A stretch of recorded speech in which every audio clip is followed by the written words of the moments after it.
Hello students, for the preparation of 12th standard electronics paper 1 at the third level, as already you had covered first two topics, they have been revised by you, and those are, as I had noted in the first video, as the study of ICs and the second one transducer.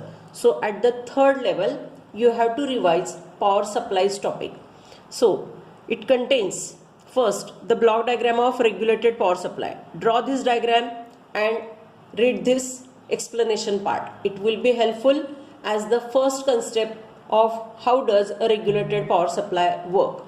Then you have to study three different rectifiers, because a regulated power supply, first it uses a transformer, normal transformer, that is step down transformer, after that rectifier, then the filter, at last the voltage regulator. So the first section in the regulated power supply after transformer, it is the rectifier circuit, which is used to convert AC energy into DC. Bidirectional energy is to be converted into unidirectional. So for this you have to study half wave rectifier, which uses one diode, full wave rectifier, which uses center tap transformer along with two PN junctions, two crystal diodes, and third one as the bridge rectifier, it is again full wave rectifier. So read explanation part, that is the working part of each rectifier, draw circuit diagram, waveforms, and then note down the formulae, note down merits, demerits, and then dependent on the working formulae of these three rectifiers you have to perform numerical.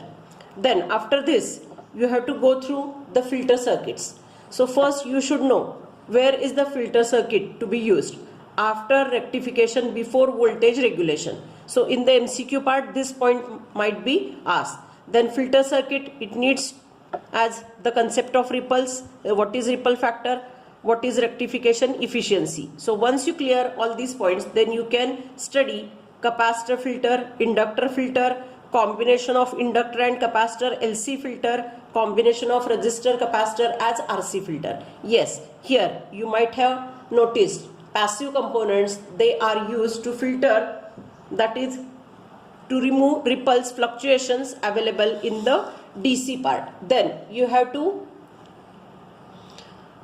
discuss few points related to concept of regulation.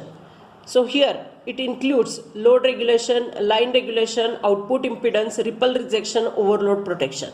So these five concepts, they are the characteristics or properties of a good regulated power supply. So this way, read these points, try to differentiate or compare along with the concepts of Zener regulator. Remember, concept of regulation, characteristics of a good regulated power supply. These 5 points means they are again applicable for the next concept, that is how Zener regulator is used. So Zener diode, how does it perform voltage regulation?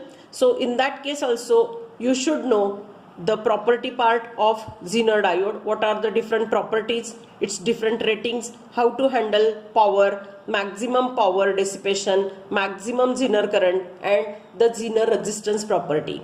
Then you can make the circuit arrangements, how Zener diode can be used as a voltage regulator, that is the diagram explanation part is essential. Then you can go through the action of Zener diode as line regulator as well as load regulator. Draw circuit diagrams and note down the points. So here 2 points are essential as they will describe how does a Zener diode performs line regulation and load regulation. So what if the load is adjusting, how to keep the output voltage constant?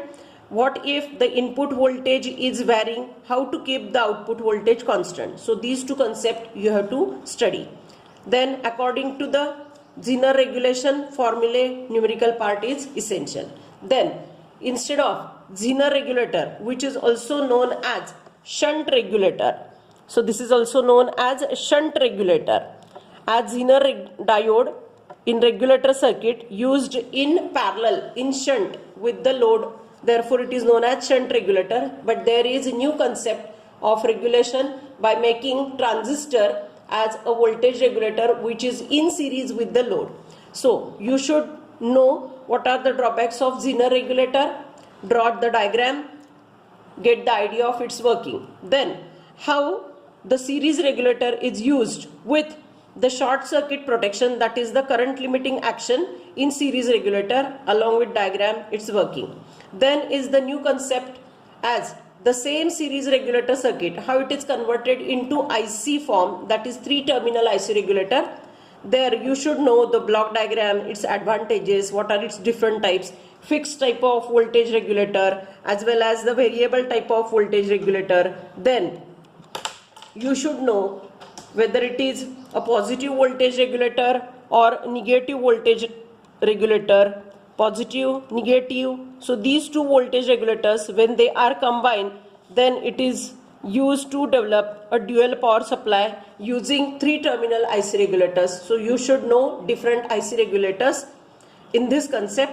Then there is a specific IC LM317 which is a variable voltage regulator. So you should know its diagram as well as the formulae and different features. So this might be the 3 marks question which is included in the study of ICs, but as it is a voltage regulator, here you can cover up. And the last point of this power supply topic is SMPS, switch mode power supply. So go through the diagram, that is the explanation part, and then you should be able to mention what type of feedback SMPS uses, then what is a duty cycle, and this way you can complete the revision part of power supplies. So this way go on revising the concept of power supplies.